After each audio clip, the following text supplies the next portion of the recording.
जय श्री राधे दोस्तों, केपी की वाणी चैनल में आपका स्वागत है। माता रानी का आशीर्वाद पाने हेतु कमेंट में जय माता दी अवश्य लिखें।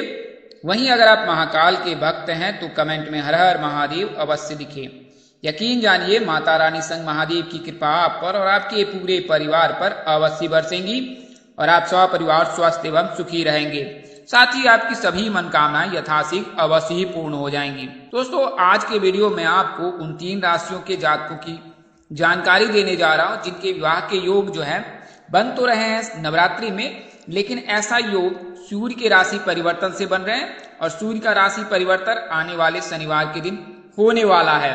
तो सूर्य राशि परिवर्तन से जिन जातकों के योग नवरात्रि में बन रहे हैं उसकी जानकारी मैं इस वीडियो में दूंगा। उससे पहले मैं आपको काल सर्प दोष के बारे में विस्तार से बताऊंगा कि काल सर्प दोष लगने पर क्या क्या बाधाएं आती है।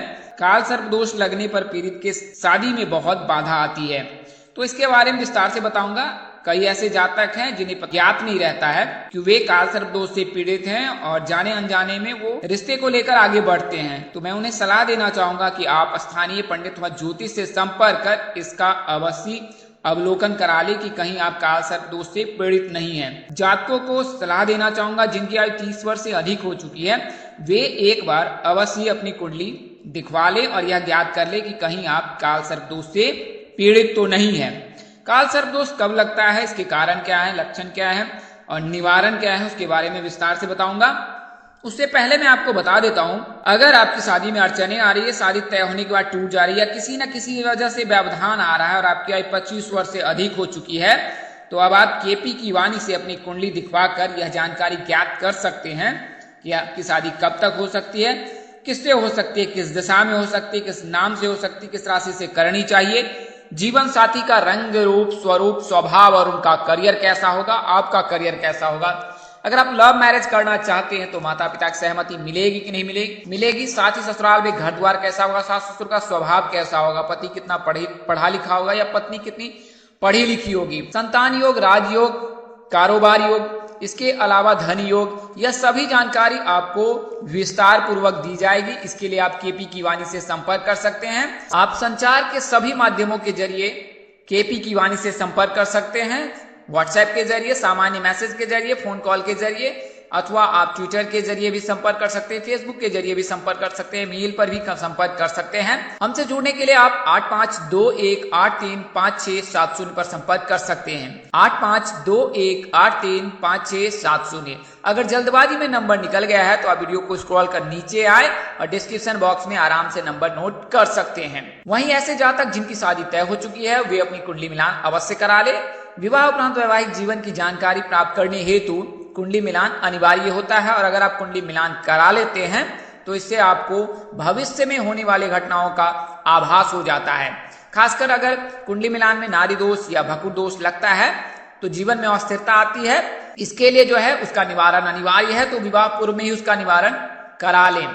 इसके लिए आप स्थानीय पंडित व ज्योतिष से भी संपर्क कर सकते हैं। तथा केपी की वाणी पर आपका स्वागत है। हम लोग मामूली शुल्क पर, मेहनताना पर आपको कुंडली बना कर देते हैं, कुंडली मिलान करके देते हैं और यह सभी जानकारी आपको सत्य और सटीक दी जाती है, इसमें किसी प्रकार की भी जो है, तो इसके लिए आप केपी की वाणी से अवश्य संपर्क करें। आइए अब वीडियो में आगे बढ़ते हैं। तो जैसा कि मैंने आपको बताया कि इस वीडियो में आपको 3 राशियों के बारे में बताऊंगा जिनके विवाह के योग जो है सूर्य के राशि परिवर्तन से, शुक्र के राशि परिवर्तन से बन रहे हैं और 21 दिनों में उनके लिए सगाई के योग बनेंगे। साथ ही नवरात्रि के दिनों में उनके शादी के प्रबल योग हैं। कई ऐसे जातक हैं जो इस बात को लेकर इत्तेफाक रखते होंगे, क्योंकि आपको बता दें कि पंजाबी समुदाय और सिख समुदाय के लोगों में जो है नवरात्रि के 9 दिनों में सगाई और शादी कार्य संपन्न किए जाते हैं।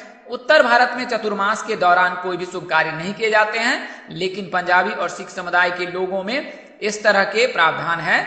जम्मू कश्मीर के कई क्षेत्रों में भी नवरात्रि के 9 दिनों में सगाई और शादी संपन्न किए जाते हैं। तो यह, अगर आप सोच रहे हैं कि ऐसा कथन गलत है, तो मैं आपको बता दूं कि यह कथन पंजाबी समुदाय और सिख समुदाय के लिए पूरी तरह से लागू होता है। वहां पर नवरात्रि के 9 दिनों में धूमधाम से शादी विवाह संपन्न किए जाते हैं। उनका यह मानना होता है कि नवरात्रि के 9 दिनों में माँ का आगमन होता है और माँ के आगमन से घर में सुख शांति समृद्धि आती है और कोई भी समय जो अशुभ नहीं होता है, क्योंकि माँ स्वयं विराजमान रहती हैं। तो इसके चलते 9 दिनों में जो है योग जिन जातकों के बन रहे हैं उन राशि के बारे में, उन नामों के बारे में बताऊंगा। उससे पहले मैं आपको काल सर्प दोष के बारे में विस्तार से बता देता हूं।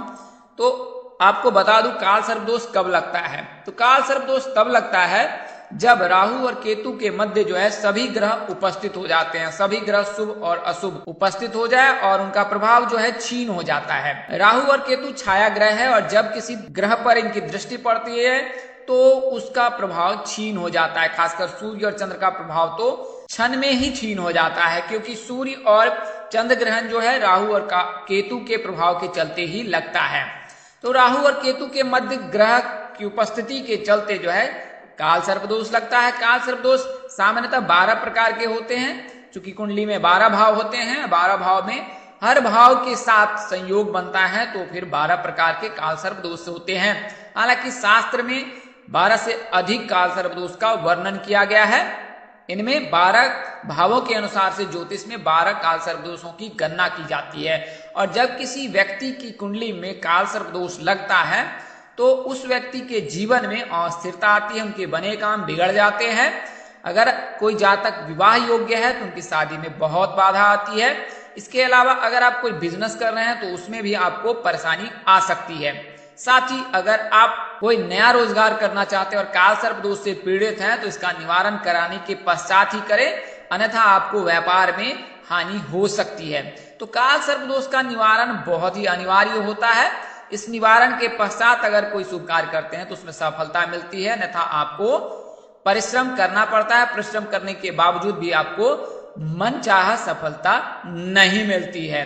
काल सर्प दोष 2 प्रकार के होते हैं। कई ज्योतिष, इसको मैं आसान शब्दों में समझा दूं तो कई ज्योतिष आंशिक काल सर्प दोष को भी मानते हैं और कई ज्योतिष आंशिक काल सर्प दोष को नहीं मानते हैं। केपी की वाणी दृक पंचांग के अनुसार से आपको यह जानकारी दे रहा है। तो दृक पंचांग आंशिक काल सर्प दोष को नहीं मानता है, बल्कि प्रबल काल सर्प दोष को मानता है। तो अगर जातक की कुंडली में प्रबल काल सर्प दोष लगा हुआ है तो ही वह जातक पीड़ित है, अन्यथा आंशिक काल सर्प दोष को सामान्य उपाय करके भी उसके प्रभाव को छीन किया जा सकता है।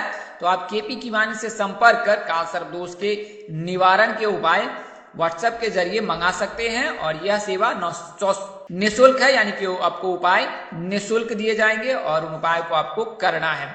वहीं अगर कोई ऐसे जातक है जो पीड़ित है तो वो केपी की वाणी से संपर्क कर इसका निवारण करा सकते हैं। हम लोग उज्जैन स्थित महाकालेश्वर मंदिर में जो है काल सर्प दोष की पूजा कराते हैं, तो आप केपी की वाणी से संपर्क कर सकते हैं। आइए अब मैं आपको सूर्य के राशि परिवर्तन के बारे में बताता हूं। तो 17 सितंबर को जो है सूर्य राशि परिवर्तन कर रहा है प्रातःकाल 7:21 तक, और कुल मिलाकर 1 महीने तक जो है सूर्य कन्या राशि में जो है सूर्य का गोचर हो रहा है। इसके अलावा जो है 24 सितंबर को जो है शुक्र का गोचर कन्या राशि में ही हो रहा है। वहीं गुरु जो है वर्तमान समय में मीन राशि में उपस्थित हैं। गुरु और शुक्र जो है विवाह के कारक माने जाते हैं। सूर्य के राशि परिवर्तन से सूर्य के कन्या राशि में, शुक्र के कन्या राशि में गोचर करने से कन्या राशि के जातकों के लिए प्रबल योग बन रहा है कि उनकी शादी नवरात्रि में अवश्य हो जाएगी। आइए उसके बारे में विस्तार से जानते हैं। तो सूर्य जो है वो ऊर्जा का कारक माना जाता है। सूर्य हमेशा सीधी चाल चलने वाला ग्रह माना जाता है, ये कभी वक्री नहीं होते हैं। इन्हें आत्मा का कारक, पिता का कारक माना जाता है। अगर किसी व्यक्ति की कुंडली में सूर्य मजबूत है तो उसको कैरियर और कारोबार में बाधा नहीं आएगी। अगर किसी व्यक्ति का अपने पिता के साथ संबंध मधुर है तो वह व्यक्ति हमेशा सुखमय रहेगा। उसके जीवन में कारोबार और कैरियर में हमेशा पदोन्नति होगी, वृद्धि होगी। अगर पिता के साथ संबंध कमजोर है तो यकीन जानिए कि आपके जो है सूर्य कमजोर हो जाएंगे और सूर्य के कमजोर रहने से आपके कैरियर में बाधा आ सकती है और आपके बिजनेस में भी बाधा आ सकती है। तो सूर्य जो है जातक के आत्मबल में वृद्धि करता है। ज्योतिष में सूर्य को पिता का कारक माना गया। पिता के साथ संबंध मजबूत रखने से सूर्य मजबूत होता है। अगर आप सरकारी नौकरी की तैयारी कर रहे हैं तो सूर्य को अवश्य मजबूत करें। सूर्य को मजबूत करने के लिए रोजाना सूर्य देव को जल का अर्घ दे। दिन में 2 बार संध्या काल और प्रातः काल में हनुमान चालीसा का पाठ करें। अगर आप शारीरिक रूप से सक्षम है तो मंगलवार का उपवास अवश्य करें। इसके अलावा प्रतिदिन सुबह में प्रातः काल माता पिता के चरण छूकर उनका आशीर्वाद अवश्य प्राप्त करें। बात करें उच्च और नीच की, तो सूर्य जो है मेष राशि में उच्च होते हैं और तुला राशि में नीच होते हैं। वहीं राहु केतु शुक्र व शनि के साथ इनकी शत्रुवत संबंध होते हैं, बाकी के ग्रहों के साथ इनका मित्रवत संबंध है। बुध के साथ बेहद ही निकट वाला संबंध है, क्योंकि बुध जो है सूर्य के सबसे नजदीक रहते हैं। ज्योतिषों की माने तो सूर्य के निकटतम रहने वाले ग्रहों का प्रभाव क्षीण हो जाता है। इसलिए ऐसा देखा जाता है कि जब सूर्य धनु राशि और मीन राशि में प्रवेश करता है तो इनके राशि स्वामी गुरु हैं, और सूर्य के प्रभाव के चलते गुरु का प्रभाव क्षीण हो जाता है और इन दोनों माहों में खरमास लगता है, यानी कि मलमास लगता है, और उसमें कोई भी शुभ कार्य नहीं किए जाते हैं, क्योंकि गुरु का उदय रहना, गुरु की मौजूदगी बहुत ही जरूरी है शुभ कार्य करने के लिए। तो यह तो मैंने आपको सूर्य की जानकारी दी है। काल सर्प दोष के निवारण के बारे में बता दूं तो शिव जी की पूजा नियमित रूप से करें। पवित्र नदी में चांदी या तांबे के नाग नागिन का जोड़ा का प्रवाह करें। इसके अलावा हर शनिवार पीपल के जड़ में जल चढ़ाएं और पीपल की 7 बार परिक्रमा करें। समय समय पर अन्नदान जलदान अवश्य करें। त्र्यंबकेश्वर या उज्जैन स्थित महाकालेश्वर और त्र्यंबकेश्वर मंदिर में जो है काल सर्प दोष की पूजा अवश्य करा ले। अगर प्रबल है तो, अगर आंशिक है तो आप इन उपायों को घर पर भी कर सकते हैं। इससे जो है काल सर्प दोष से आपको मुक्ति मिल जाएगी। आइए अब मैं आपको उन नामों के बारे में बताता हूं, उन राशियों के बारे में। जैसा कि मैंने आपको बताया कि सूर्य का राशि परिवर्तन कन्या में हो रहा है, शुक्र का गोचर कन्या राशि में हो रहा है, तो कन्या राशि के जातकों के लिए शुभ योग बन रहा है। 24 सितंबर से जो है शुक्र कन्या राशि में गोचर कर रहे हैं। शुक्र जो पुरुषों के विवाह के कारक मान जाते हैं और शुक्र मजबूत रहने से उस जातक के विवाह के योग बनते हैं। तो कन्या राशि के जातकों के सूर्य की राशि परिवर्तन से और शुक्र के गोचर से योग बन रहे हैं। सूर्य के रहने पर अगर किसी जातक की कुंडली में सूर्य उपस्थित है तो सूर्य के रहने पर 27 वर्ष से उम्र से जो है जातक के विवाह के योग बनने लगते हैं। वहीं कन्या राशि के जातकों के जन्मदिन से जो है 27 वर्ष से योग बनते हैं, तो यह शुभ है कन्या राशि के जातकों के लिए। कन्या राशि के जातकों के विवाह के योग जो है वो उत्तर दिशा में बनते हैं और विवाह जो है ASD नाम से होती है। वही दूसरी राशि मीन राशि है। वर्तमान समय में गुरु जो है मीन राशि में उपस्थित है और वक्री चाल चल रहे हैं, तो मीन राशि के जातकों का नाम डी से शुरू होता है। इनके विवाह जो है ईशान कोण या दक्षिण पूर्व दिशा में होने के प्रबल योग रहते हैं। बात करें नाम की तो SGB नाम के जातकों से विवाह के योग बनते हैं। बात करें अंतिम राशि की तो अंतिम राशि मेष राशि है। मेष राशि के जातकों का नाम अक्षर ALE से शुरू होता है। क्योंकि सूर्य मेष राशि में उच्च होते हैं तो मेष राशि के जातकों के लिए भी शुभ योग बन रहा है।